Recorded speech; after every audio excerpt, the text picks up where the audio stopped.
సంవత్సరాల వరకు ఈ కథను చెప్పాడు వైశాఖ మాసం గురించి. కానీ పూర్తి అవ్వలేదు. ఆఖరికి అలసిపోయి కూర్చున్నాడు. ఎంతసేపు చెప్పినా ఈ వైశాఖ మాసం యొక్క పురాణం, ప్రవచనం, కథ, తాత్పర్యం అయిపోకుండా ఉంటుంది. కాబట్టి అలసిపోయి శివుడు కూడా, అంటే శివుడే అలసిపోయాడు అంటే ఎవరు నెగ్గాలి? మనలాంటి వాళ్ళు. అంబరీషుడు ఎంతని వినాలి, నారదుడు ఎంత చెప్పాలి, శృతకీర్తి మహారాజు ఎంత వినాలి, శృతానందుడు ఎంత చెప్పాలి, మొన్న కిరాతకుడికి చెప్పాడు ఆ యొక్క శంకుడు.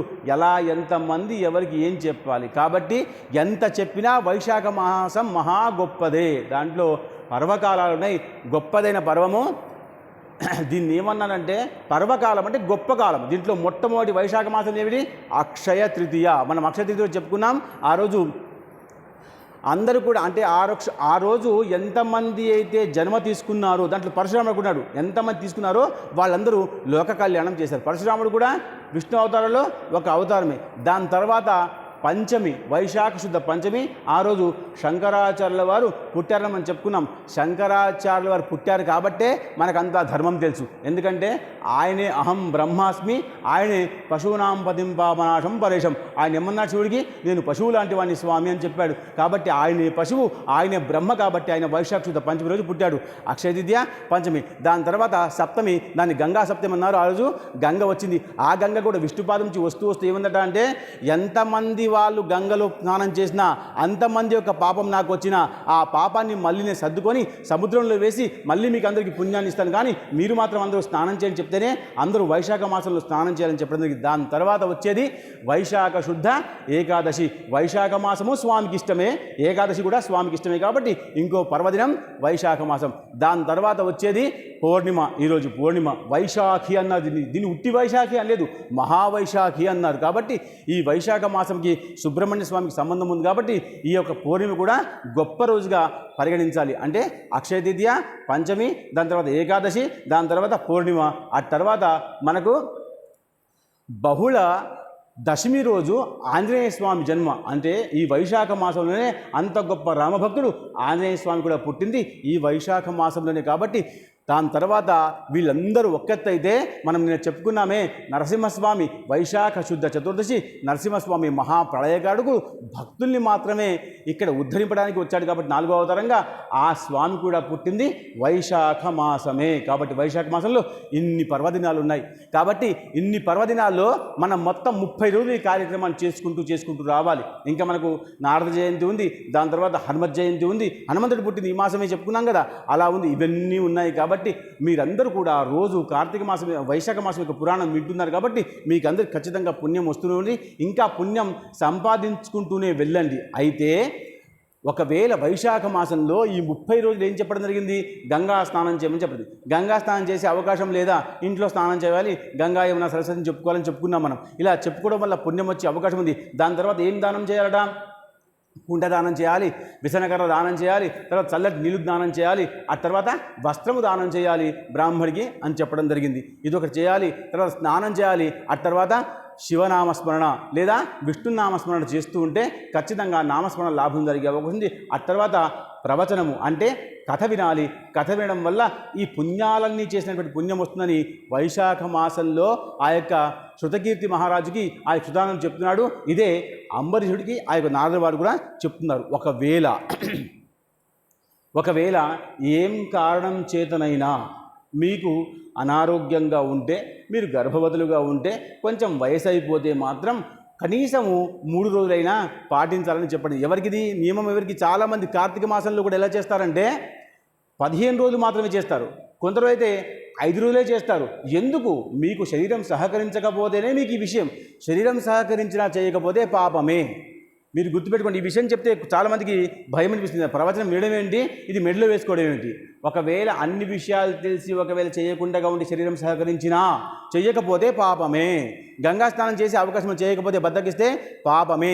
దానం చేసే శక్తి ఉంది, దానం చేయకుండా పాపమే. ఒకవేళ వేరే వాళ్ళకి మీరు ఇంట్లో కూర్చోబెట్టి భోజనం పెట్టే శక్తి ఉన్నా ఇవ్వకుండా ఉంటే పాపమే. ఒకవేళ ఇవన్నీ చేసే శక్తులున్నా చెప్తుంది కదా, అనారోగ్యం ఉన్నటువంటి వాళ్ళకి మీరేం చేయమంటారు? అనారోగ్యం ఉన్నటువంటి వాళ్ళకి స్నానం చెయ్యరాని పక్షంలో కూడా గోవులు వచ్చే సమయంలో అక్కడ నిలబడితే చాలట, మీకు స్నానం అయిపోతుందట. దీన్ని గోరజ ముహూర్తం అంటారు, గోధూళి స్నానము అంటారు. ఇంకా ఎండలో కొంచెం సేపు నిలబడితే స్నానం అయిపోతుంది. ఇప్పుడు చాలామంది చేస్తారు సన్ బాత్ అనుకో చేస్తున్నారు కదా, అదే సన్ బాత్. అప్పట్లో ఉంది సన్ బాత్, ఇప్పుడు లేదు. అప్పుడు ఉంది, ఇప్పుడు మాత్రం విచిత్రంగా ఏదో అంతా పెట్టుకొని నిలబడుతున్నారు. కాదు, సన్ పడాలి అంటే స్వామి మన మీద పడాలి. మనం ఏదో అంతా పూసుకొని నిలబడితే ఏం పడదు, అలా చేస్తున్నారు. దాని తర్వాత స్నానం ఉంది, సంకల్ప స్నానం అంటే మన సంకల్పం చెప్పుకుని ఎక్కడ వాడివి, ఏం గోత్రము, ఎలా ఉన్నావు, ఎంత వయసులో ఉన్నావు, ఏ బాంధంలో ఉంటున్నావు, ఎందుకోసం స్నానం చేస్తున్నావు అని చెప్పి చేయాలి. ఎప్పుడు కూడా సంకల్ప స్నానం సాధ్యమైనంత వరకు మా భర్త యొక్క చెంగును కట్టుకొని భార్య స్నానం చేయాలి. ఇదో పెద్ద విషయం. అసలు భార్యాభర్తలు కలిసి చేసేదే మహాపుణ్యం. చాలామందికి ఈ విషయం తెలుసు, పట్టించుకోరు, పాటించరు. ఏంటంటే ఇదేమిటబ్బా అన్నట్టుగా ఉంటుంది, అంతే. ఇది పాటించాలి. భార్యాభర్తలు బంతి భోజనం చేయాలి, భార్యాభర్తలు కూర్చొని పూజ చేయాలి, భార్యాభర్తలు కూర్చొని హవనం చేయాలి, భార్యాభర్తలు కూర్చొని దేవుడి గదిలో ఇప్పుడు దేవుడి గదే ఇంతుంది, ఒక భార్య కూర్చోలేదు దాంట్లో. ఆమెనే లేవాలంటే భర్త పట్టుకుంటే మెల్లగా లేదు. అలాంటి ఇల్లు ఉన్నాయి. ఇల్లు మాత్రం పెద్దగా ఉంది, బాత్రూమ్ అంత పెద్దగా ఉంది, ఆ ఇల్లు పెద్దగా ఉంది, దేవుడి గది ఇంతే. చాలామంది ఇంకా అదృష్టం ఒక రూమైనా కడుతుంది. చాలామంది గూట్లో పెట్టేస్తున్నారు దేవుడిని గూట్లో పెట్టేస్తే మనం ఇక్కడ అటక మీద పెట్టేస్తారు దేవుడు మనల్ని. అలా పెట్టకూడదు. దేవుడికి ఒక గది ఉండాల్సిందే. బాత్రూంలో ఎంత అలంకరణ చేస్తారండి. అసలు ఇంటికి వచ్చింటే హాల్ చూడబోద్ది కాదు, బాత్రూమ్ పోతే బాగుంది, అంత బాగుంటుంది బాత్రూమ్ కూడా. కానీ దేవుడి గది ఉందా? లేదు. కాబట్టి ధర్మం పాటించండి, దేవుడి గదిని బాగా ఉంచండి. అలా ఎంత పుణ్యం చేస్తే అంత లాభం. కాబట్టి ఒకవేళ మీరు స్నానం చేయలేకపోతే మీరు ఒక 3 సార్లు చేతిలో మట్టిని పట్టుకొని నారాయణ నారాయణ నారాయణ అని తల మీద వేసుకుంటే కూడా స్నానమే. ఇదంతా ఎవరికి? బద్ధకస్తులకు కాదు, అనారోగ్యంగా ఉన్న వాళ్ళకి, స్త్రీలకి, గర్భవతులకి, పోనటువంటి వాళ్ళకి, ఎవరైతే మంచంలో లేవలేకపోతున్న వాళ్ళకి. అంటే మంచంలోంచి లేవలేకపోయిన పక్షంలో కూడా స్నానం చేయమనే చెప్తుంది పరమ. అవునా? మంచంలో ఉన్నాను కాబట్టి 3 రోజులు స్నానం చేయకుండా కొంటే పుణ్యం రాదు, జపమాల పట్టుకున్నా రాదు, ఏం తిప్పినా రాదు. ఎందుకంటే స్నానం చేయాల్సిందే. ఇన్ని మార్గాలు చెప్పాడు కదా. ఏ స్నానం కుదరకపోతే నారాయణ మంత్రాన్ని 3 సార్లు చెప్పినా స్నానమే. కానీ నువ్వు చేసిన స్నానము పరమాత్ముడికి ఇష్టం అనిపించాలి. అవును, వీడు గంగకు పోలేకపోయాడు కాబట్టి ఇంట్లో చేశాడు అని భగవంతుడికి అనిపించాలి. అనిపిస్తేనే పుణ్యం వస్తుంది, లేకపోతే రాదు. మనం చేసే నియమాలు చాలా ఉన్నాయి, కానీ భగవంతుడు రావాలంటే ఈ రకంగా నియమం ఉంది. కాబట్టి ఆ యొక్క చూడండి, ఋషులు, మునులు, యోగులు వీళ్ళందరూ కూడా మనం నిన్న చెప్పుకున్నాం. అందరూ కూడా పుణ్యం సంపాదించుకోవడం యజ్ఞము, దానము, హోమము, జపము, తపము, అనుష్ఠానాలు చేస్తున్నారు. మనం నిన్న చెప్పుకున్నాం. అఘోరాలు ఇంకా ఉన్నారు, ఇంకా సత్పురుషులు ఉన్నారు, ఇంకా గొప్ప గొప్ప వాళ్ళు ఉన్నారు. గొప్ప వాళ్ళు ఎప్పుడు కూడా మనకు కనబడకుండా ఉంటారు. మీరు బాగా గుర్తుపెట్టుకోండి. మన వాళ్ళల్లో గొప్పవాడు ఉండకుండా ఉంటాడా, గొప్ప స్వాధి ఉండకుండా మనం గుర్తుపట్టం. పెద్దవాళ్ళు మనలాగానే ఉంటారు, మనలో కలిసిపోతారు, కానీ వేరుగా ఉంటారు. నీళ్లు ఆ తామరాకు మీద నీళ్ళు వేస్తే ఎలా జారిపోతుందో అలా. అంటే పరమాత్ముడు మనకి ఏం దలుచుకుంటాడంటే మీలోనే పరమాత్ముడు ఉన్నాడు. వైశాఖ మాసంలో చేసుకునే ముఖ్య విషయం ఏంటంటే, నేను గంగా స్నానం చేసి వచ్చి దానం చేసి వచ్చాను కాబట్టి నాలో ఒక శక్తి వచ్చింది. మీరు ఈ పురాణం చెప్పించిన వారు, పురాణం చెప్పినవారు, పురాణం విన్నవారు అందరూ కంటే కూడా గొప్పవారు పురాణం విన్నవారట. అందుకనే అక్కడ భోజనం చేసేటప్పుడు అన్నాడు, అన్నదాత సుఖీభవ అంటమా లేస్తాడు. అన్నదాత సుఖీభవ, పాకకర్త సుఖీభవ, సదాభోక్త అతి సుఖీభవ. ఎవరు? సదాభోక్త ఉంటేనే అన్నదానం చేసిన వాడికి లాభం ఎక్కువ. కాబట్టి అన్నదాత సుఖీభవ అన్న పదం కాదు, అన్నదాత, పాకకర్త, సదాభోక్త, సుఖీభవ. అంటే భోజనం చేసేవాడు ఉంటేనే కదా విషయం అంతా. చెప్పించేవాడు చెప్పిస్తారు ప్రవచనం, చెప్పేవాడు చెప్తాడు, వినేవాడు లేకపోతే ఎవరు చెప్పాలి? కాబట్టి పరమాత్ముడు మిమ్మల్ని చూస్తాడు, పరమాత్ముడు నన్ను చూడడు, పరమాత్మ పెట్టించిన వాళ్ళని చూడడు, పరమాత్మ వినేవాళ్ళని చూస్తాడు. ఎందుకు? పరమాత్ముడు దిక్కు మీ ముఖం ఉంది, నా ముఖం ఉందా? నేను ఇంత అరుస్తున్నాను, పరమాత్మ నా దిక్కు చూస్తున్నాడా? నేను ఎప్పుడైనా చూస్తున్నా ఆయన దిక్కు చూడట్లే. నువ్వు చెప్పు చెప్పు చెప్పు చెప్పు చెప్పు మొత్తం వాళ్ళు లాక్కొని పుణ్యం అంతా వాళ్ళు సంపాదించుకొని మీరందరూ పుణ్యం సంపాదించుకొని మీరు 10 మందికి పంచిపెడితే చాలు. ఏమిటా? ప్రసాదం. మీరు ఏం పంచి పెడతారు అందరికీ? ప్రసాదం, అంతే కదా. మీరు ఇక్కడ ప్రసాదం పంచే అవకాశం ఉన్నా ఇక్కడ తీసుకున్న ప్రసాదం తినేస్తున్నారు, తాగేస్తున్నారు. ఇంటి దాకా ఏముంటుంది? నేను చెప్పిన 50 అక్షరాల్లో ఒక్క అక్షరం మీ తల్లో ఉండదా? ఇంటికి పోయినాక మీ తమ్ముడికో, భార్యకో, తల్లికో, చెల్లికో ఒక్క చిన్న మాట చెప్తే వాళ్లకు మీరు వైశాఖ మాసం యొక్క ప్రసాదం ఇచ్చినట్టే లెక్క. ప్రసాదం తీసుకుంటేనే పూర్తి పుణ్యము, లేకపోతే పుణ్యము లేదు. మీరు అన్నీ పొద్దున్నే వచ్చారనుకోండి, సత్యనారాయణ వ్రతం ఉంది మన ఇంట్లో, పొద్దున్నే వచ్చారు 8 గంటలకు, సేవ చేసుకున్నారు, కథ విన్నారు, పూజ అయింది, బ్రాహ్మడు వచ్చాడు, హారతి అయిపోయింది, ప్రసాదం తీసుకోలేదు, ఏమిటి ఉపయోగం? ప్రసాదం లేకుండా ఉంటే పూజ పూర్తి అవ్వదు. కాబట్టి ప్రసాదం తీసుకోవాల్సిందే. ఎందుకంటే ప్రసాదం తయారు చేస్తున్నప్పటి నుంచి ప్రసాదం ఇంకా చాలామంది వాళ్ళు ఇక్కడ పెడుతున్నారు, నేను చూస్తున్నాను రోజు. ప్రసాదాన్ని తీసుకొచ్చేటప్పుడు వంటగదిలోంచి మూత పెట్టి తీసుకొని రావాలి. దయచేసి మూత పెట్టకుండా ఉంటే ప్రసాదం పనికి రాదు. ప్రసాదం తీసుకొస్తున్నప్పుడు ఎవరికి అర్హత చూడండి. ప్రసాదం వండిన వాడికి ఒక అర్హత, ప్రసాదం నివేదన చేస్తున్న ఒక అర్హత, పరమాత్ముడికి అర్హత. ముగ్గురికి మాత్రమే అర్హత ప్రసాదం చూసేది. నాలుగో వ్యక్తికి లేదు. నాలుగో వ్యక్తి చూశాడా అది ప్రసాదం కాదు, భోజనం అవుతుంది. భోజనం చేసే ఉపయోగం, ప్రసాదం తెచ్చుకుంటే ఉపయోగం కానీ భోజనం వల్ల. కాబట్టి దాని మీద ఒక పాత్ర పెట్టి మూత పెట్టి తీసుకొని వస్తే స్వామి దగ్గరికి వచ్చిన తర్వాత తీసి నీళ్ళు తిప్పి ప్రాణాయస్వహ వ్యానాయస్వహ అంటే భగవంతుడు వాయు రూపంలో స్వీకరిస్తాడు. ఎన్ని వాయువులు? ప్రాణాయస్వహ, వ్యానాయస్వహ, ఉదానాయస్వహ, సమానాయస్వహ, బ్రహ్మణేస్వహ. ఇలా వాయు ద్వారా పరమాత్ముడు స్వీకరిస్తాడు. పరమాత్ముడు 10 పండ్లు పెడితే 2 పండ్లు తీసుకుంటాడు, ఆయన తీసుకోడు. 10కి 10 మనకేస్తాడు, 10కి 10 మనమే తింటాం. ఆయన మాత్రం దాంట్లో శక్తిని గ్రహించుకుంటాడు. ఆ శక్తి వల్ల ఆయన కృప చూపిస్తాడు. ఆ శక్తి కృప చూపించుకొని మళ్ళీ ఆ పండులు వేస్తాడు. ఆ పండు ప్రసాదంగా మారుతుంది. మీరు తీసుకుంటే ప్రసాదం తీసుకున్న పుణ్యం వస్తుంది. ప్రసాదంలో ఇంత అర్థం ఉంది. కాబట్టి ప్రసాదాన్ని ఇలా తీసుకోవాలి, నివేదన ఈ రకంగా చేయాలి. మూత పెట్టుకొని తీసుకొస్తే, అందుకనే పెద్ద పెద్ద ఆలయాల్లో నైవేద్యం పెట్టేటప్పుడు పర్దాలు వేసేస్తారు. చూడండి, పర్దాలు వేసేస్తారు లోపలికి. మనకు చూడని భక్తులు కూడా ఏ భక్తుడు నైవేద్యం పెడుతున్నాడో ఆ భక్తుని కూడా చూడనివ్వరు. మీరు ఎప్పుడైనా శివాలయంలో అన్నపూజ చేశారా? అన్నపూజ చేసినప్పుడు ఆ శివునికి బాగా అన్నాన్ని పెట్టి కళ్ళు, ముక్కు, గంగ అన్ని తీస్తారు. పూజ అయిపోయి హారతి అయిపోయిన తర్వాత అమ్మ నువ్వు కొంచెం పక్కకు జరగమ్మని చెప్పి మిమ్మల్ని జరిపేసి అన్నం తీస్తారు. అంటే పాడవుతున్న విషయం మీకొద్దు, నిర్మాణం అవుతున్న విషయం మీకు కావాలి. ఎంత అంతరార్థం ఉంది. ప్రతి ధర్మంలో అంతరార్థం దాగి ఉంటుంది. మనం అంతరార్థం పట్టుకోము, అర్థం పట్టుకోము, ఏవి పట్టుకోము. పోయినామా, అయినామా, చేసినామా, వచ్చినామా లేదా. అన్న పూజలో ఇంత అర్థం ఉంది. ఆ అన్నాన్ని మనకు బ్రాహ్మడు మళ్ళీ ఇస్తే ఆ అన్నాన్ని మళ్ళీ అంటే మీకు తెలియట్లేదు మిమ్మల్ని నేను చెప్తున్నాను. నేను ఎవరికైతే తెలియదో వాళ్ళకి చెప్తున్నాను. వాళ్ళందరూ కూడా మనం అందరం కూడా ఏం చేస్తున్నామంటే కార్యక్రమం అయిపోయిందా లేదన్న విషయమే దృష్టి పెడుతున్నాం. కార్యక్రమం వల్ల ఏమిటి లాభము, ఎలా ఉంటుంది, ఎంతమంది భక్తులు ఉద్ధరింపబడతారన్న విషయం మనం ఆలోచించలేదు. కాబట్టి బాధ. ఆ అన్నాన్ని మీరు ఉడికనే చట్నీ వేసుకొని తినేస్తే ఎట్లా? చాలామంది అలవాటు ఉంది. మళ్ళీ ప్రసాదం ఇచ్చిన తర్వాత దాంట్లో కొంచెం దూరంగా వెళ్ళి కొంచెం ఉప్పు వేసుకొని తింటారు, కొంచెం కారం వేసుకొని పోతూ ఇక్కడ సార్ స్వామి కొంచెం మీ శనగలు ఉప్పు తక్కువ ఉంది సార్ ఇవాళ. అరే అది ప్రసాదమా భోజనమా? ఉప్పు తక్కువ ఉంటే ఏం తక్కువ ఉంటుంది, ప్రసాదంలాగా భోజనం చేస్తే సరిపోతుంది. కానీ దానికి చెప్పుకుంటూ మరిపోతాడు వాడు. తప్పు కదండి. ఇలాంటి చేసి పాపం సంపాదించుకోవడమే. పాపం ఎవరైతే కార్యక్రమం నిర్వహిస్తారో వాళ్ళు భయంతోనే ఉండాలి. వచ్చిన భక్తులకి అన్నీ చూసుకోవాలి. ఇప్పుడు చాలామంది ఆలయాలు అంటారు కదా, అక్కడ ఆలయానికి వెళ్ళామండి టెంట్లు కూడా వేయలేదు మాకు. మీకు టెంట్లు వేయడానికా ఇక్కడ ఉన్నది భగవంతుడు? ఇదేం అన్యాయం అండి. టెంట్లు లేవు, నీళ్ళు లేవు, అసలు ఫ్రిడ్జ్ వాటర్ కావాలి, కూల్ వాటర్ కావాలి, ఛత్రీలు కావాలి, గొడుగుడు కావాలి. దానికోసం బాధగా ఉందా లేదా? తప్పు. మీరు భగవత్ సేవలో ఉండే ప్రయత్నం చేయండి తల్లులారా, మీకు ఏమీ అవ్వదు. నేను నిన్న చెప్పానా, మీ పిల్లవాడు 4 గంటలు రాలేదు అంటే మీరు అలాగే పరిగెత్తాలంటే పరమాత్ముడి కోసం అలాగే పరిగెత్తాలి. రోజు సునాయాసంగా వచ్చి సునాయాసంగా కూర్చొని అలా పట్టుకొని నేను ఊడవకుండా ఉంటా, చేయకుండా ఉంటా, చెత్త అలా ఉంటుందంటే పరమాత్మ మీ దిక్కు చూడండి కూడా చూడండి. కొంచెం బాధ అనిపించండి, కానీ పరమాత్ముడు మీ దిక్కు చూడడు కూడా చూడడు. మనకు ఇష్టం లేని వ్యక్తి వస్తే మనం చూస్తామా? ఆమెకి ఇంత డబ్బు ఉంది, ఆమె మన దగ్గర రాగానే పొగరుగా ఉంటుంది, మనం చూస్తామా? గమ్మున వెళ్ళిపోతాం, అటు నుంచి వెళ్ళిపోతామా లేదా? ఎందుకు? ఆమెను చూస్తే ఆమె ఒక మాట అంటుంది, మనం ఒక మాట అనాలి. మనకు లేదు, ధైర్యం లేదు, శక్తి లేదు, భగవద్గీత సంపాదన లేదు, వెళ్ళిపోతాం. కానీ ఒకవేళ అంత డబ్బున్న వ్యక్తి కూడా వచ్చి అక్కడ చీపిరి పట్టుకొని అలా అబ్బా ఎంత పెద్ద వ్యక్తి అని, ఏం చేస్తుంది సేవ అని చెప్పి ఆమెను చూసి 10 మంది చేస్తారు. ఈ గుణము ఆలయాల్లో రావడం వల్లే అవుతుంది. ఆలయము, నా మాట బాగా వినండి, బాధపడద్దు. ఆలయము మన అందరిది కాదు, ఆలయము నాది. నా అన్న పదం వాడాలి. ఆలయము నాది, ఆలయము మనది కాదు.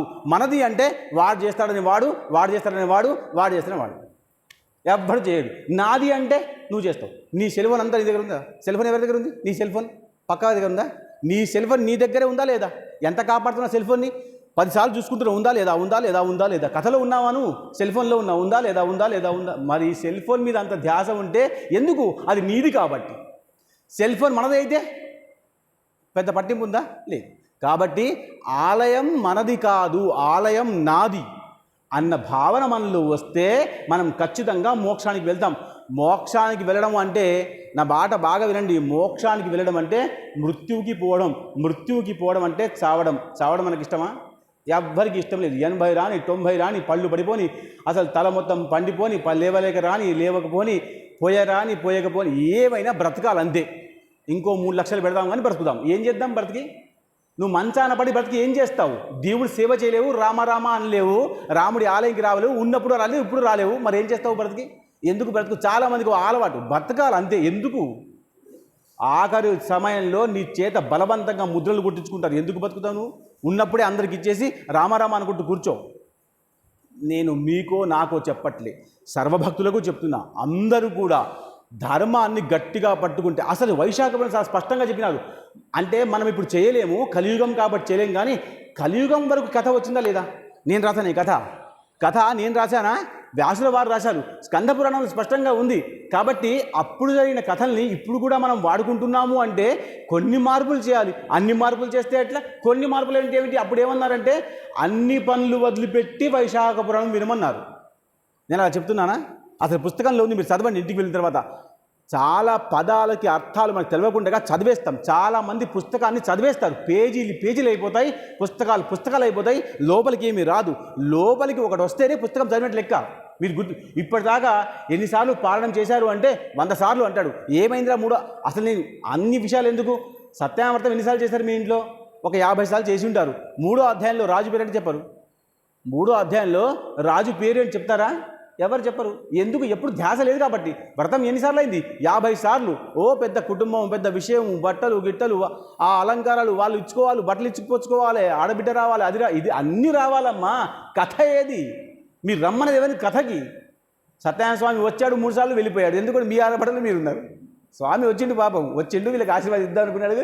స్వామి వచ్చాడు, మీరు మీ ఆడబిడ్డలు వెళ్ళిపోయాడు. ఎవరైనా ఇప్పుడు నేను వచ్చినాను మీ ఇంట్లో, మీరు మీ బంధువుల్లో ఉన్నారు, ఏమనుకుంటా వీళ్ళలో బంధువులు ఉన్నారు, మనం వెళ్ళిపోయాడు. బ్రాహ్మణుడు ఉంటాడా? ఉండడు. స్వామి కూడా ఎన్నోసార్లు వస్తాడు, పూజ అవుతాడు, వెళ్ళిపోతాడు. కాబట్టి ఏం కార్యం కోసం ఏం కార్యం చేస్తున్నామో ఆ కార్యం మీద ధ్యాస ఉంటే విషయం. మనం భగవత్ సేవ చేయాలంటే భగవంతుని పాదం దగ్గర చూడాలి, ఆ పాదాన్ని నమ్ముకోవాలి, అలాంటి ధర్మాన్ని పాటించాలి. అసలు వైశాఖ మాస పురాణం ఎలా వినాలట? పనులన్నీ వదిలిపెట్టుకున్నట. ఇంకా నిర్వాహకులు ఎలా చేశారు? పనులన్నీ అయిపోయినాక రండి, 7 గంటల కంటే కూడా రావట్లే. ఇంకా ఏం చేయాలి? మీ ఇంటికి వచ్చి చెప్పానా ఒక్కొక్కళ్ళకి పురాణం? మరి అలా చెప్దామన్నా సాధ్యమేనా? మీ ఇంట్లో మళ్ళీ మీరు టీవీ పెట్టుకొని కూర్చున్నా కానీ స్వామి గరుడ పురాణాలు చేస్తున్నారు. గరుడ పురాణం చెప్తున్నప్పుడు బ్రాహ్మడు వాళ్ళ ఇంట్లోకి పోయి చెప్తున్నారు, ఇవాళ రేపు వాళ్ళు అక్కడ పక్క టీవీ చూస్తున్నారు. మా వాళ్ళు కాదు కదా, వాళ్ళు 4-5 వింటారు. మీకేమైంది వింటే?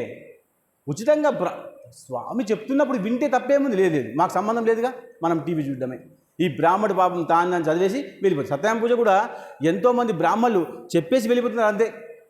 వాళ్ళ దక్షిణ వస్తుంది. దక్షిణ వస్తుంది అంటే దక్షిణ కోసం చేస్తున్నాడా, మీకు ముక్తి కోసం చేస్తున్నాడా, అది మీరిద్దరు నిర్ణయం తీసుకోండి. కానీ బ్రాహ్మడి మీద నింద వేయకండి. బ్రాహ్మడి మీద వేస్తున్న పక్షంలో 10 సార్లు మన మీద వేసుకోండి. మీకు తెలుసుగా ఈ విషయం. ఇక్కడ ఒకటి పోతే ఇక్కడ 3 వస్తాయి. మనం కూడా చూసుకోవాలి ఒకసారి, మనం ఏం తప్పు చేస్తున్నాము అన్న విషయం చేస్తేనే ధర్మం గుర్తుకొస్తుంది, లేకపోతే ధర్మం చచ్చిపోతుందండి. కాబట్టి వ్రతాన్ని బాగా వినండి. మీకు వ్రతం చేస్తున్నప్పుడు మీరు బాధ్యతలు తీసుకోకండి. బాధ్యత వేరే వాళ్ళకి అప్పచెప్పి, తప్పు పోతే పోని. మీ ఆడబిడ్డ వచ్చి కోపంగా వెళ్తే వెళ్ళిపోని. స్వామి వచ్చి వెళ్ళిపోతే ఎట్లా? మా ఆడబిడ్డ వచ్చిందా లేదా, చూస్తున్నారా లేదా, నీళ్ళు ఇచ్చారా లేదా, ఫ్యాన్ పెట్టినారా లేదా, రూమ్ ఉందా లేదా? అరే, ఆమె కోసమా మనం చేస్తున్నది పూజ? మీరు ఇక్కడ ఆడబిడ్డలు ఉండండి, అత్తలు ఉండండి, మామలు ఉండండి, మీరు అల్లుడు కూడా ఉండండి, ఏమైనా ఉండండి, ఇట్లాంటి విషయాలు మన ఇంట్లో జరుగుతాయి. దీనివల్ల పరమాత్ముడు వచ్చి వెళ్ళిపోతున్నాడు. పరమాత్ముడు వచ్చి వెళ్ళిపోవడం వద్దు భక్తులారా, దయచేసి క్షమించండి. కాబట్టి ఈ యొక్క వైశాఖ మాసంలో మనం ఇన్ని రోజులు ఈ యొక్క కార్యక్రమాన్ని విజయవంతం చేసుకుంటూ వచ్చాం. మీ అందరి సహాయ సహకారంతో ఈ యొక్క విజయవంతమైన కార్యక్రమం అయిపోయింది. ఒక్క నిమిషం పాటు మీరు నాతో పాటు ఒక భజన చేయండి. ఓం నమో భగవతే వాసుదేవాయ చాలు. ఎందుకంటే భజన చాలా అవసరం, నృత్యం చాలా అవసరం. ఈ పూజ అయిన తర్వాత బ్రాహ్మడు చెప్తాడు మీకు, ఛత్రం సమర్పయామి, చామరం సమర్పయామి, నృత్యం దర్శయామి, అసలు అన్నీ చెప్తాడు. ఏం చేస్తామా? నృత్యం చేస్తామా? సంగీతం ఒక్కడికి హాతి పాడరాదు. ఇప్పుడు ఓం స్వామి పాటలు వాళ్ళిద్దరూ 10 మంది పాడితే ఏం పోయింది? అసలు ఎవడు పాడరు.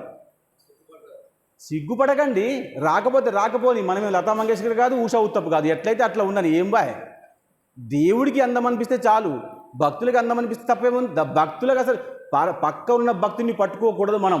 ఇప్పుడు ఆలయానికి వస్తాడు ఒకడు వచ్చి ఇలా ఇలా ఇలా ఇలా ఇలా అంటాడు, ఒకడు ఇలా ఇలా ఇలా అంటాడు, ఇలా ఇలా ఎన్ని రకాలు దండం పెట్టే విధాలు ఇన్ని రకాలు ఉన్నాయి. పుస్తకాలు ఎక్కడ లేవు. ఇది భక్తులు నిర్మాణం చేసే పుస్తకాలు ఇవన్నీ. ఒక్కొక్కళ్ళు ఒక్కో రకం. వాడు ముక్కు రాస్తే అక్కడి నుంచి రాసుకుంటూ వస్తాడు. ముక్కు ఎవరు చెప్పినారు? ముక్కు నిలువుగా రాయాలి, వాడు అడ్డంగా రాస్తాడు. ఇలా ఇలా ఇలా ఇలా ఏది నియమం లేదు. కాబట్టి భక్తులారా, నియమాల్ని పాటించడం కూడా ధర్మాన్ని పట్టుకోవాలి. మనకి ఏం కావాలన్న విషయం పుస్తకంలో స్పష్టంగా ఉంది, అలా చేయాలి. కాబట్టి ఇలా చేస్తే దీనివల్ల హాస్యం అయిపోతుంది తప్ప. చాలామంది గణపతి దగ్గర గుంజులు తీసే విషయం ఉంది, ఏ గుళ్ళో కూడా గుంజులు తీస్తున్నారు. ఎందుకయ్యా అంటే ఎందుకు అన్న సమాధానం కొంచెం తెలిసి ఉండాలి కదా. మీరు మూఢ భక్తులైనా శుద్ధ భక్తులు అవ్వాలా వద్దా? మీరు భక్తులే, మీరు మూఢ భక్తులు. శుద్ధ భక్తులు ఎప్పుడు అవుతారు? మీరేం చేస్తున్నారో మీకే సమాధానం లేకుండా పోతే మీ మనమరాలకో మీ బిడ్డకు మీరేం చెప్తారు? మీ వాళ్ళకి మీరు చెప్పకపోతే ఇతర మతస్థులకు రోజు చెప్తున్నారు, వాళ్ళకి ఏం చెప్తారు? మీకు ఏం తెలియదు. మీరు బాధపడుతున్నారా లేదని చెప్తుంటే బాధపడండి, కానీ చెప్పండి. చెప్పి వాళ్ళకి చెప్పండి. మీ పిల్లలకు చెప్పకపోతే పిల్లలు, అందుకని అంటున్నాం కదా, మనం మన పిల్లవాడికి మంచి అమ్మాయి కావాలి కాబట్టి వెతుక్కుంటూ వస్తాం మంచి అమ్మాయికి. సాంప్రదాయబద్ధంగా ఉన్నటువంటి అమ్మాయి మన ఇంటికి కోడలు రావాలి. మన బిడ్డ మాత్రం ఇంత డ్రెస్ వేసుకొని బస్ స్టాండ్లో నిలబడాలి బస్సు కోసం. ఆమె ఫ్యాషన్. ఏం ఫ్యాషన్? మరి నీ బిడ్డను ఎవరు చేసుకోవాలి? మళ్ళీ నీకు మాత్రం మంచి కోడలు కావాలా? మరి నీ బిడ్డ ఏమండి భయపడుతున్నారు పిల్లలకు చెప్పడం కోసం. ఇంతే అమ్మాయిలు. ఎట్లా? వీళ్ళని ఏం చేయాలి? వీళ్ళని ఎవరు తప్పు? మీరు అలా అనకండి, వాళ్ళు వినరని. వినిపించండి, చురుకులు పెట్టండి, కొట్టండి, తిట్టండి, వెళ్ళగొట్టండి, ధర్మం పాటించేటట్టు చేయండి. మరి శిక్ష లేకపోతే వాళ్ళకి ఎట్లా వస్తుంది? శిక్షణలో శిక్ష ఉండాల్సిందే. దండం కొట్టడమే. మా గుమ్మిలో వేసుకుంటుంది మా సార్. గుమ్మి తెలుసా? గుమ్మిలు తెలుసో తెలియదు మీకు? తెలుసు. బద్దలతో ఉంటుంది, లోపల వేసి పైనుంచి పడపడ కొడితే మిరపల కారం వేసేది మా సార్. చారి సార్ అని ఇప్పుడు జ్ఞాపకం. అమ్మో ఆయన వస్తే ఇప్పుడు కూడా జల్లు పడితే కాయో వెంటనే వస్తుంది, అలా కొట్టేది. కొట్టని అప్పుడు కోపం వచ్చింది ఆయన మీద. ఆయన మందికి ఎంతమంది శాపనార్థాలు పెట్టారో, ఎంతమంది బయట దొరకని రాళ్ళు పట్టి కొడదామనుకున్నారు.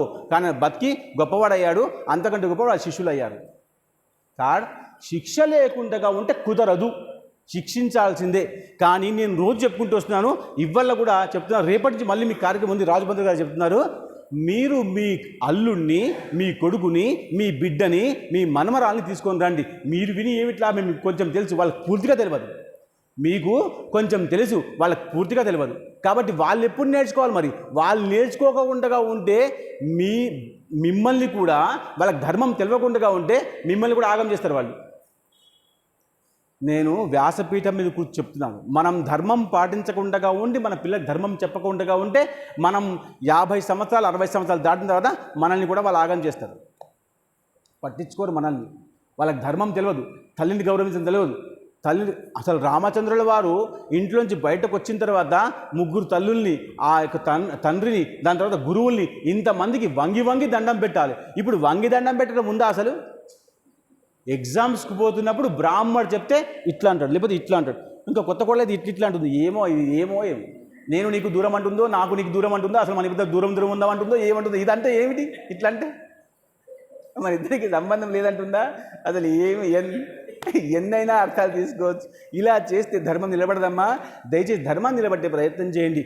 మనం వైశాఖ మాసంలో భజన చేయండి. రోజు భజన చేయాలి, రోజు నృత్యం చేయాలి, రోజు పాట పాడాలి, రోజు సంగీతం చెప్పాలి. ఎంత అయితే అంత చేసే ప్రయత్నం చేయండి. ఈ ఒక్కరోజు 1 నిమిషం పాటు ఓం నమో భగవతే వాసుదేవాయ చేయండి. 1 నిమిషం. ఓం నమో భగవతే వాసుదేవాయ అనండి. ఓం నమో భగవతే వాసుదేవాయ. ఓం నమో భగవతే వాసుదేవాయ. ఓం నమో భగవతే వాసుదేవాయ. ఓం నమో భగవతే వాసుదేవాయ. ఓం నమో భగవతే వాసుదేవాయ. ఓం నమో భగవతే వాసుదేవాయ.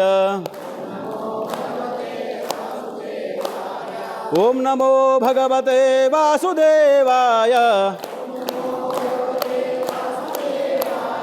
ఓం నమో భగవతే వాసుదేవాయ. ఓం నమో భగవతే వాసుదేవాయ. ఓం నమో భగవతే వాసుదేవాయ. गोपालकृष्ण भगवान की जय, गंगा माता की जय, गो माता की जय, सर्वे साधुजंत की जय, सर्वे जना सुखिनो भवन्तु. గుర్తుపెట్టుకోండి, భజన చేస్తున్నప్పుడు ఇలా చేయాలి. చాలా నియమాలు, రెండే నియమాలు చెప్తాను మీకు. ఇవాళ అయిపోయింది ప్రవచనము. రేపటి నుంచి మళ్ళీ ఎప్పుడైనా అవకాశం వస్తే సజ్జనులు చెప్పిస్తే, నాకు చెప్పాల్సిన అవసరం వస్తే, మీకు వస్తే ఖచ్చితంగా మనం చెప్పే ప్రయత్నం చేద్దాం. మనకు ముందు చాలా కార్యక్రమాలు, ఇంకా శ్రావణ మాసం ఉంది. శ్రావణ మాసం శివుడి కోసం కాదు, శ్రావణ మాసం మాసం కోసమే విశేషం. వైశాఖ మాసం ఎంత విశేషమో శ్రావణ మాసం కూడా అంతే విశేషం. శ్రావణ మాసం అందరం శివుడి కోసం చేస్తాం కాదు, శివుడు ఒక భాగం కాబట్టి చేద్దాం. భజన ఇలా చేయాలి. చాలామంది ఇలా భజన చేయట్లేదు. ఇలా చేస్తారు, ఇలా చేస్తారు, ఇలా చేస్తారు. నిన్న చూసాను, ఇలా చేస్తారు. అసలు సిగ్గుపడతారో, బాధపడతారో, భయపడతారో, అలసిపోతారో తెలియదు, కానీ ఇట్లా చేస్తారు. ఏమో అర్థం కాదు. భజన ఇలా చేయాలి. ఇప్పుడు ఇక్కడ బ్రహ్మరంధ్రం ఉంటుంది కదా, ఈ బ్రహ్మరంధ్రంలో మీ ఈ రెండు భాగాల్లోంచి కూడా గాలిపోయి తగలాలి. ఇది ఎవరికైనా అందుకనే ఏడుకొండలవాడ వెంకటరమణ గోవింద గో అంటామా లేదా? ఇక్కడ పెడితే ఈ గాలి బ్రహ్మరంధ్రంలో పోతే బ్రహ్మరంధ్రంలోంచి గాలిపోయే సమయం ఆలస్యంగా వస్తుంది. అంటే మనకు మృత్యు మెల్లగా వస్తుంది. ఆ మృత్యు కూడా మెల్లగా రావడం కారణం నువ్వు భజన చేస్తున్నావు కాబట్టి, భక్తి చేస్తున్నావు కాబట్టి. ఎందుకు పరమాత్మ దగ్గర మనం శరీరంతో ఉండాలి అంటే భజన చేయడం కోసమే, భోజనం చేయడం కోసం కాదు. భజన చేయడం కోసం పరమాత్ముడి దగ్గర ఉండాలి. కాబట్టి పరమాత్ముడి దగ్గర ఉంటేనే లాభం జరిగే అవకాశం ఉంది. పరమాత్ముడు మనకు మాత్రమే శరీరం ఇచ్చాడు, మనకు మాత్రమే మానవ జన్మ ఇచ్చారు. శరీరము, మైథునము, పిల్లలు, సంతానం అందరికీ ఉంది. కానీ భక్తి చేసే విధానం మాత్రం మనకే ఇచ్చాడు. కాబట్టి మనమందరం చేస్తే లోకమంతా సంతోషపడుతుంది. కాబట్టి భజన ఇలా చేయాలి. తీర్థము ఇలా తీసుకోవాలి, ప్రసాదము ఇలా తీసుకోవాలి. ప్రతిదానికి నియమం ఉంది. తీర్థం తీసుకున్న తర్వాత ఒక్కసారి వినండి. తీర్థం ఇలా తీసుకున్న తర్వాత శబ్దం రాకూడదు, దీంట్లోంచి లోపలికి వెళ్ళిపోవాలి, పళ్ళకి తగలకూడదు. తగలకుండా ఈ తీర్థాన్ని మళ్ళీ ఇక్కడ పెట్టుకొని, ఇలా పెట్టుకొని, ఇలా పెట్టుకొని బ్రహ్మరంధ్రానికి పెట్టుకోవాలి. చాలామంది ఇక్కడ పెట్టుకుంటారు, ఇక్కడ పెట్టుకుంటారు, ఇక్కడ పెట్టుకుంటారు, ఎక్కడెక్కడో ఎందుకు పెట్టుకుంటారు? ఇక పుస్తకాల్లో చూపెట్టవయ్యా ఎక్కడన్నా అంటే చెప్పడు. ఎక్కడెక్కడో పెట్టుకుంటారు ఆ తీర్థానికి. తీర్థం అపవిత్రం, తీర్థంకి పవిత్ర స్థానం కావాలి. నీ కళ్ళు పవిత్రం. ఎందుకు? ఇప్పటిదాకా స్వామి యొక్క పాదాలు చూశాయి కాబట్టి నీ కళ్ళు పవిత్రం. ఇప్పటిదాకా తీర్థం తీసుకొని బ్రహ్మరంధ్రం ద్వారా నాకు మృత్యువు రాకూడదు స్వామి, ఈ భజన నాకు బాగా నచ్చింది, ఎప్పుడు కూడా నీ భజనలో ఉండే చెప్పడం కోసం ఈ బ్రహ్మరంధ్రానికి పెట్టాలి. ఇది నియమం. ఈ వేలుతో ఇది పవిత్రమైన వేలు, ఇది పవిత్రము. ఇది చిన్న వేలు చిన్నపిల్లలకి బొట్టు పెట్టడానికి, ఇది భగవంతుడికి పెట్టడానికి, ఇది మనుషులకు పెట్టడానికి, ఇది ఫోటోలకు పెట్టడానికి, ఇది విజయస్తు అంటే మార్గం చేసే వాళ్ళకి, ఏమైనా ధర్మం చేసే వాళ్ళకి, యుద్ధం చేసే వాళ్ళకి, ఎగ్జామ్స్ రాసే వాళ్ళు. ఇప్పుడు యుద్ధాలు లేవు కాబట్టి ఎగ్జామ్ పెద్ద యుద్ధంలాగా మారిపోయింది కాబట్టి ఎగ్జామ్స్ వేలు పెట్టండి. ఇది నియమం ఉంది. నియమాలని పాటిస్తే పరమాత్మ కృప చూపిస్తాడు. మీరు స్నానం చేయకుండా వస్తే పరమాత్మ కృప చూపించాడు. మీరు చెప్పులు వేసుకొని వస్తే కృప. ఎన్ని నియమాలు ఉన్నాయో చెప్పులు వేసుకొని వస్తాం ఆ ఊళ్ళకి మనం రామ్. అంటే కొన్ని తెలుసు, కొన్ని తెలియవు. తెలియని దాన్ని మొత్తమే పట్టించుకోకుండా తెలిసిన దాన్ని పాటిస్తే ఉపయోగం. అన్నీ తెలుసుకునే ప్రయత్నం చేయాలి. మనకు వయసు అయిపోతుంది కాబట్టి ఈ రోజుతో ఈ యొక్క కార్యక్రమం అయిపోయింది. కార్యక్రమం తర్వాత ఈరోజు చిన్న విషయం చెప్పాలి. కార్యక్రమాన్ని ఎప్పుడు కూడా ఇలాగే, అందుకనే ఆలయంలోంచి బయటకు వెళ్తున్నప్పుడు ఏముంటుంది? పునర్దర్శన ప్రాప్తిరస్తు. అవునా? వచ్చేటప్పుడు స్వాగతము అంటే మళ్ళీ మళ్ళీ మీరు రండి అన్న ఆలోచన ఎప్పుడు కూడా ఉంటుంది. కాబట్టి మళ్ళీ మళ్ళీ మన కార్యక్రమాలు జరగాలి. మళ్ళీ మళ్ళీ మన కార్యక్రమాన్ని మనం విజయవంతం చేయాలి. కార్యక్రమాన్ని పెట్టించిన వాడు ఎందుకు గొప్పవాడు అంటే ఆయనకి ధర్మం పట్ల విషయం తెలిసి మీ అందరికీ ధర్మం చెప్దామనే ఉద్దేశంతో ఈ కార్యక్రమాన్ని నిర్వహిస్తారు. కాబట్టి వాళ్ళకి మనం ఎప్పుడు కూడా కృతజ్ఞతాభావంతో ఉండాలి. కాబట్టి ఆ కృతజ్ఞత భావాన్ని చూపించడం కోసం మనం కాదు మీ మీ సానికి వేద్దాం. చాలా నేను వేస్తా, ఇక్కడ రమ్మనండి. మాకండి ఫస్ట్ ఆయనకు వేయాలి, మీ ఇష్టం. శుభం.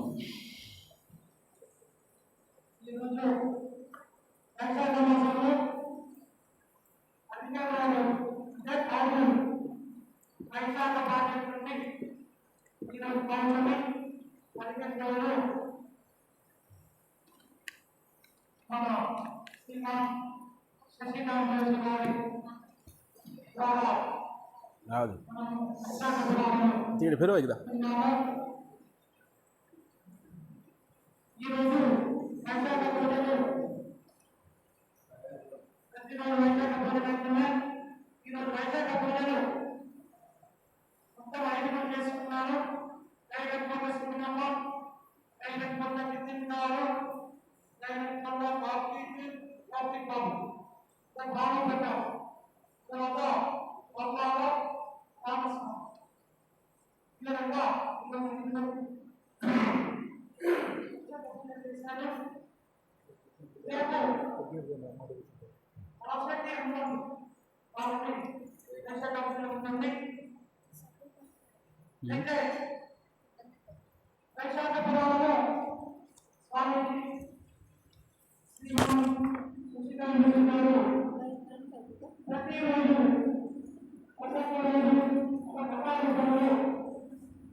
స్వామీజీ స్థాపకులకు ఇప్పుడు సన్మాన కార్యక్రమము కాబట్టి గీతాచార్య ట్రస్ట్ సభ్యులందరూ కుటుంబ సమేతంగా సభ్యులందరూ సెక్రటరీ గారు కోటగిరి కిషన్ గుప్తా గారు పద్మజగన్ గారు మామూలు జగేశ్వర్ గారు ఇంకా మెంబర్లు ఎవరైనా అందరూ దంపతులుగా వచ్చి స్వామీజీకి తర్వాత అదేవిధంగా అమ్మగారికి కూడా సన్మానం ఉంటుంది అందరూ బాగానే ఉంటారు. అమ్మగారు కూర్చోండి.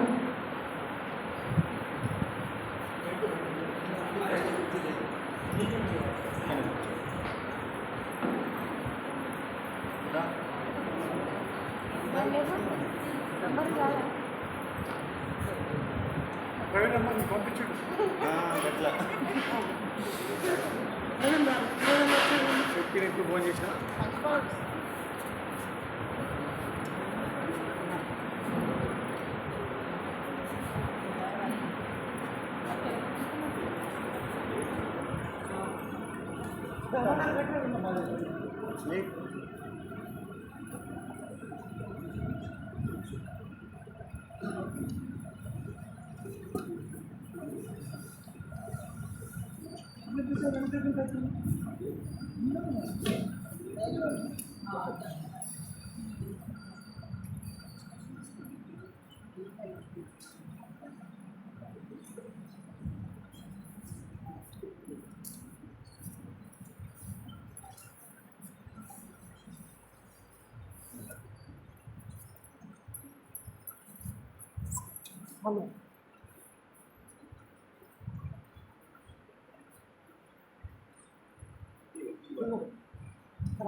సత్యనాథ్ మహారాజుకి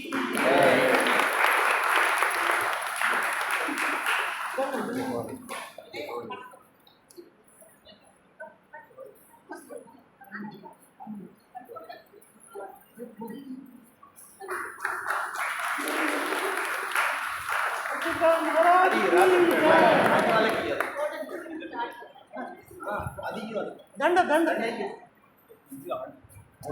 ముందు దండ దండ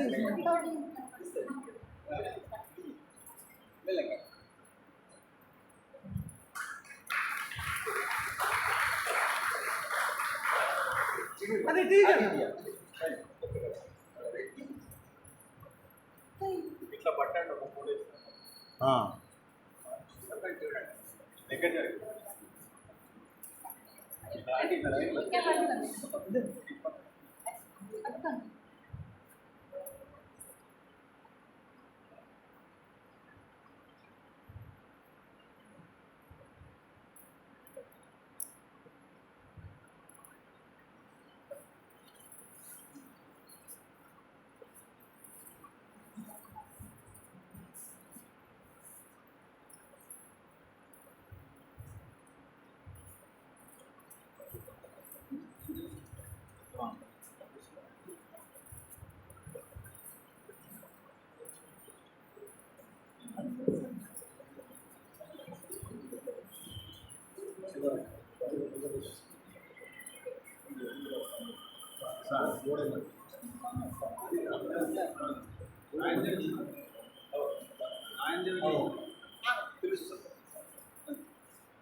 స్వామీజీ తర్వాత నా మాట బాగా వినండి.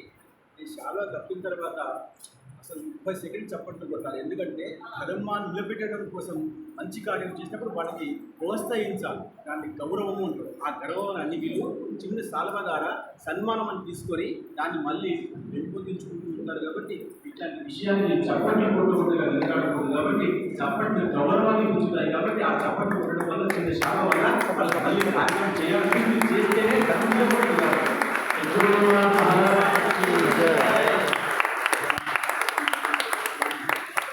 గట్టిగా కొట్టండి.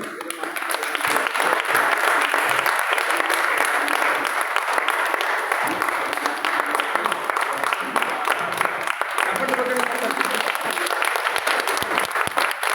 ధర్మకార్యాన్ని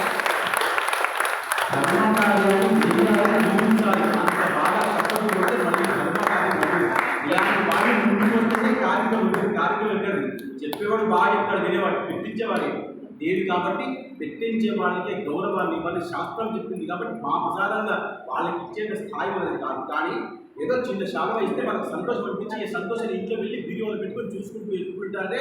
పుష్టమందిలో నాకు సన్మానించారు, సత్కరించారు. ఎందుకంటే కార్యక్రమం పెట్టించారు కాబట్టి మళ్ళీ మళ్ళీ పెట్టిద్దామనే ఆలోచన వాళ్ళకి మంచి గుణం కావాలి, మంచి ధర్మం పాటించాలి. కాబట్టి వాళ్ళకి సత్కారం